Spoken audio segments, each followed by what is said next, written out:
What is going on, guys? Money Webby here, back again on Friday. A 3-game slate here tonight in the NBA. Some great games yet again.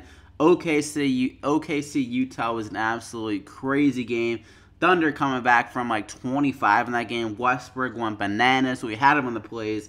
Went off in that one. GOBERT had a crazy game, that game winner against Indiana. So we got both of those games again. And then Toronto-Washington has been a very entertaining series. So some solid games here. And I got it broken down for a DraftKings sake. 6 of my favorite guys. So you can fill out the lineups throughout, some good values with all these plays. And they fit a nice build, a core kind of 6 for your lineup. So go ahead and drop a like before we get going. I greatly appreciate that. Let's see if we can get over 100 likes. Let's see the power of the Money Mob. Show your support to the channel so I can keep these videos coming for you. So let's just hop into it.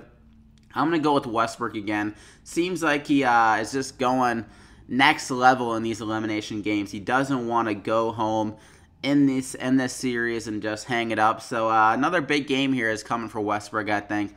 He did kind of benefit with Rudy Gobert getting in foul trouble in that game, but Gobert still played around 30 minutes, so it wasn't that big of an effect. And Westbrook just got his jump shot to start falling in that second half. So if he can get that again here and carry the momentum into the spot, I think he's just going to have another big game.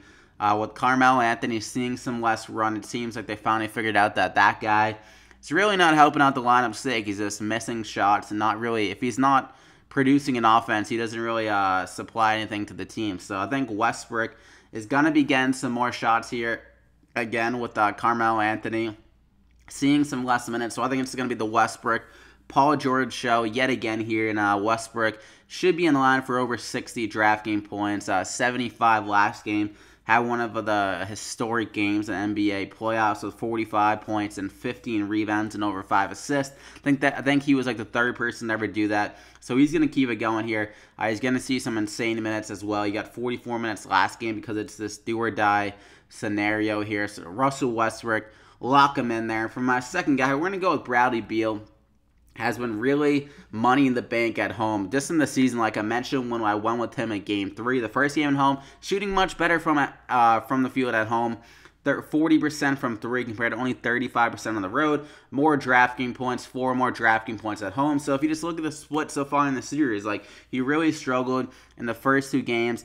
On the road, Toronto was throwing a lot of stuff at him. And then he got back home. He started feeling a lot more comfortable, shooting over 50% from the field in both those games. And the DraftKings points followed over 40 in both those games. So this game is that elimination game. I don't think Beal wants to go back-to-back bad games.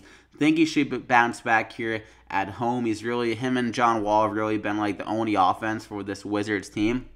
So Beal should get around 20 shots here again. And if he can hit them, hit the threes especially, and get a lot of points, and he should be good for over 40 DraftKings points at a nice discount at 7,200 at home where he's been money in the bank. So go ahead and lock him in there. And for my third guy, another guy that is just a much better player at home for whatever reason, much more comfortable, Joe Ingles at 5,800 here. If you look at the splits, some more DraftKings points coming. The shots haven't, actually the shooting percentage has been down at home, but he's averaging around 4 more DraftKings points at home, so he's just scoring a lot more, throwing up some more shots. And if you look at the splits in this series, he's very effective in those 2 games at home, and just in the last couple of games in general.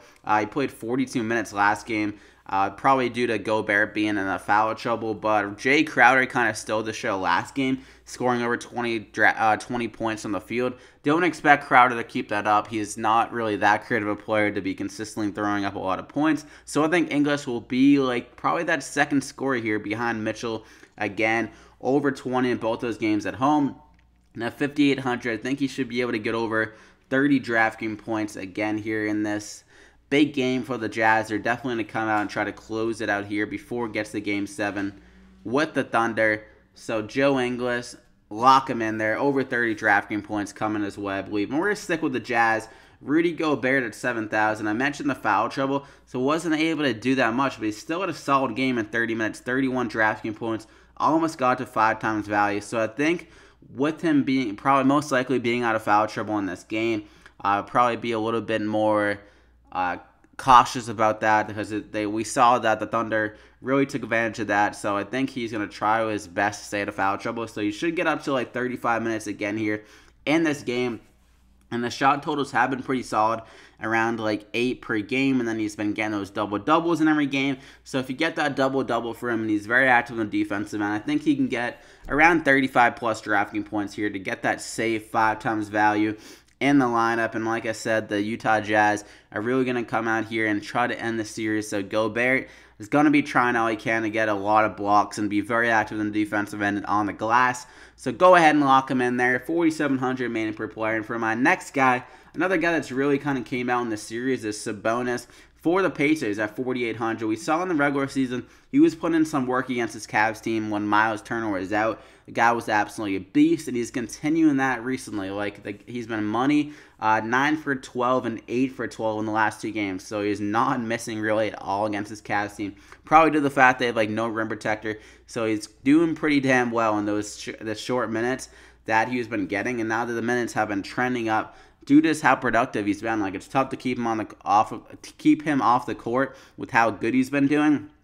I mean, this play could easily backfire. You never know with the minutes that the coaches kind of go. They kind of go whoever's the hot hand. So I think if Sabonis, though, it can just keep it going in this game, which he should be able to. The Cavs' defense down low is very bad. So I think if Sabonis gets on the court and starts doing what he's been doing recently, could get over 30 DraftKings points again here, and at a discount of 4,800. I was thinking about going last game, he's just that so risky, but it seems like he's a safer play now that he's kind of got it going in 2 games in a row. So let's make it a third here. Sabonis, 4,800.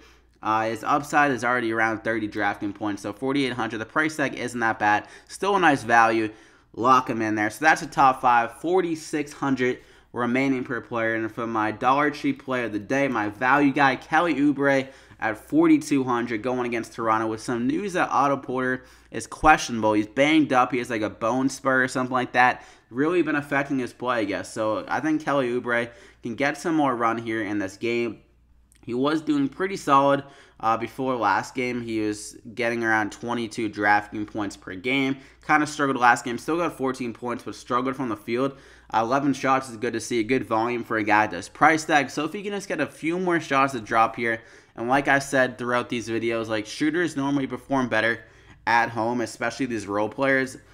So this game in Washington, I think Oubre can perform pretty well with Otto Porter a little bit banged up. He might not even play, so that could promote Oubre to get starting minutes. But I would assume that Porter plays, and if he isn't producing very well and that injury is starting to flare up, then he could get only around 20 minutes, promoting Oubre to around 30 minutes. So I think he's a nice value at 4,200, and he should get back to his 20-plus DraftKings point ways. They need another guy to step up in this game. I think Oubre can be that guy, so go ahead and lock him in there. So that leaves you with 4,900 remaining per player. A great little core here. We got to a lot of guys at home in these big games, a lot of role guys at home, so hopefully they can get it done for us, and Westbrook can have another crazy good game. So I hope you guys enjoyed it. Definitely drop a like on the video. If you got anything on a value, 100+ likes, like I said, I would greatly appreciate that.